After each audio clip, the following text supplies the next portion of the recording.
आज की इस वीडियो में हम लोग शिफ्ट रजिस्टर के थ्रू एक 7 सेगमेंट डिस्प्ले का कंट्रोल करने वाले हैं और यहाँ पे हम लोग यूज़ करने वाले हैं 8051 माइक्रो कंट्रोलर। तो सबसे पहले चलिए इसका सिमेट्रिक हम लोग ड्रॉ कर लेते हैं और उसके लिए मैं यहाँ पे आ गया हूँ प्रोटियस पे।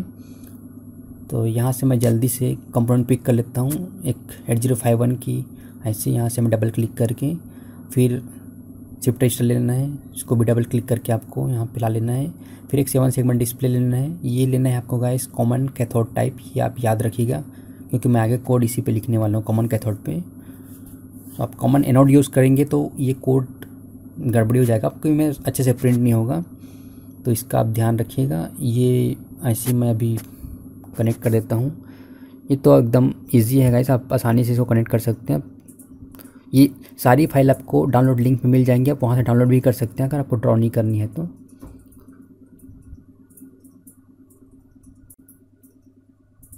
अभी यहाँ से मैं कनेक्ट कर लेता हूँ पावर और यहाँ पे कनेक्ट कर ले रहा हूँ ग्राउंड ओई पिन पे, और यहाँ पे भी एक ग्राउंड कनेक्ट करता हूँ क्योंकि कॉमन कैथोड टाइप है। तो अब चलते हैं गाइस कोडिटर पे, और इसके लिए मैंने यहाँ पे यूज़ कर रहा हूँ किल सॉफ्टवेयर।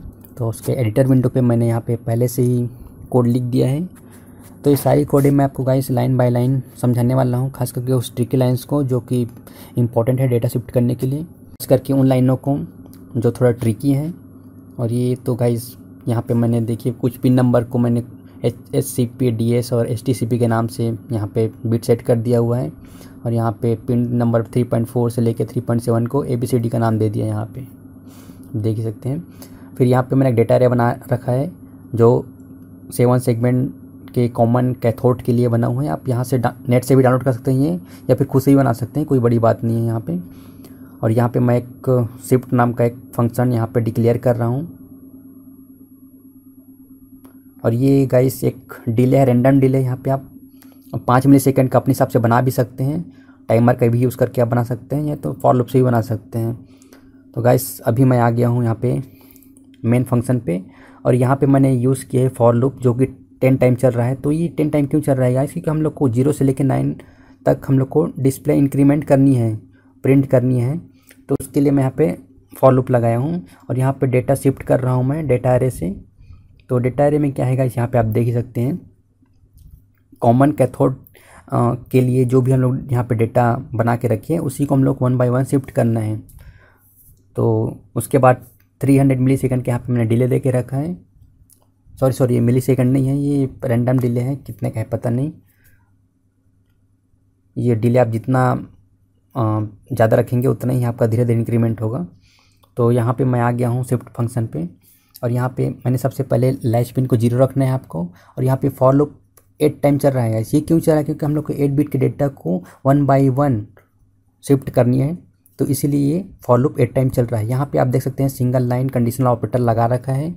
यहाँ पे गाइस जो भी कैरेक्टर जो भी शिफ्ट में इन करेंगे जो भी डेटा वो यहाँ पे आएगा, और 80H के साथ में यहाँ पे एंडिंग होगी। उसके बाद 8वें नंबर के बिट पे जो भी आएगा 1 आएगा या फिर 0 आएगा वो DS में जाके सेव हो जाएगी। तो गाइस इसको मैं एक एग्जांपल लेके आपको बताता हूँ। मान लो हम लोग को 3F शिफ्ट करनी है, तो ये सबसे पहले होगी 80H के साथ में एंडिंग।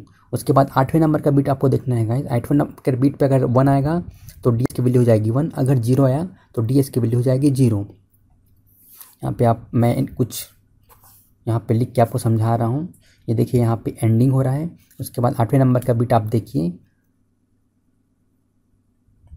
0 आया है गाइस।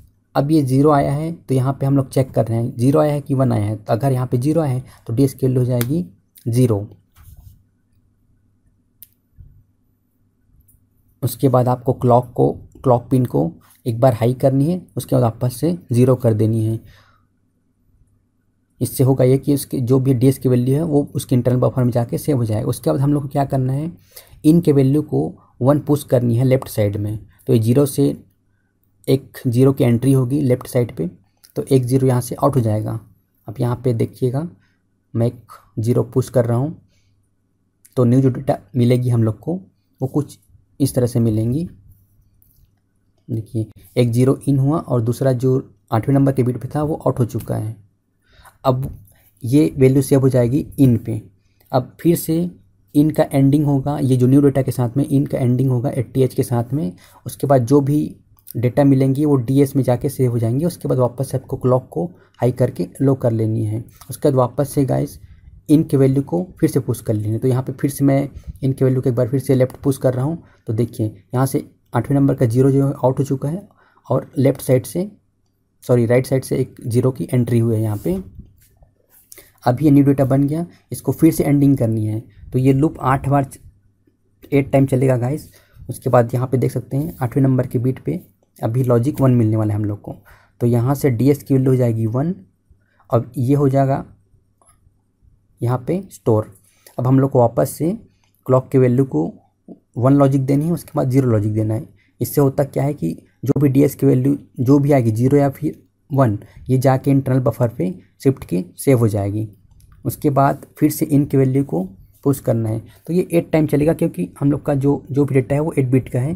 तो कंप्लीट होने के बाद हम लोग को लैच पिन को हाई कर देना है। जैसे हम लोग लैच पिन को हाई करेंगे तो इंटरनल बफर में जो भी डेटा स्टोर हुआ रहेगा वो जाके पिन पे आउट हो जाएगी और हम लोग को 7 सेगमेंट पे वो प्रिंट होते दिख जाएगी।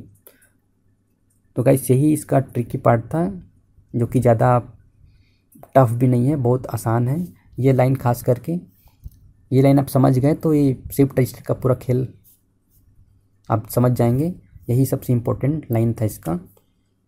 बाकी मैंने इसका डिटेल वीडियो एक शिफ्ट रजिस्टर पे एक और बना के रख दी है, वो आप आई बटन पे क्लिक करके आप देख सकते हैं। नीचे आपके डिस्क्रिप्शन में लिंक भी दे दूँगा, आप वहाँ से भी देख के समझ सकते हैं और अपने तरीके से अपने लॉजिक पे भी ये कोड लिख सकते हैं गाइस। तो यहाँ पे मैं कोड को कंपाइल करता हूँ। उसके पहले आपको एक सेटिंग यहाँ से देख लेनी है। आपको यहाँ से टारगेट ऑप्शन में जाके आउटपुट में जाके ये क्रिएट जो हेक्स फाइल है उसको चेक कर लेनी है, फिर ओके कर लेनी है। उसके बाद आप कंपाइल करेंगे तो ये कंपाइल करने के साथ में ही आपको हेक्स फाइल जनरेट करके दे देगा। देखिए यहाँ पे 0 एरर है, मतलब हम लोग का कोड सक्सेसफुली कंपाइल हो चुका है। देखिए गाइस शिफ्ट 7 चेक के नाम से मैंने ये कोड सेव करके रखा था, तो हेक्स फाइल भी इसी के नाम से बनेंगी। अब यहाँ पे हम लोग कोड को अपलोड कर लेते हैं। तो यहाँ से मैं इसको लोकेशन दे रहा हूँ। देखिए यही वाली फाइल है, हेक्स फाइल बन चुकी है। इसको मैं आपको एक बार लोकेशन दिखा दे रहा हूँ। ऑब्जेक्ट्स में जाके आपको ये डबल क्लिक करके सेलेक्ट कर लेनी है, फिर ओके करना है। फिर मैं इसको थोड़ा यार जूम इन कर लेता हूँ जिससे आपको क्लियरली दिख जाए। फिर यहाँ से मैं गाइस रन कर ले रहा हूँ। देखिए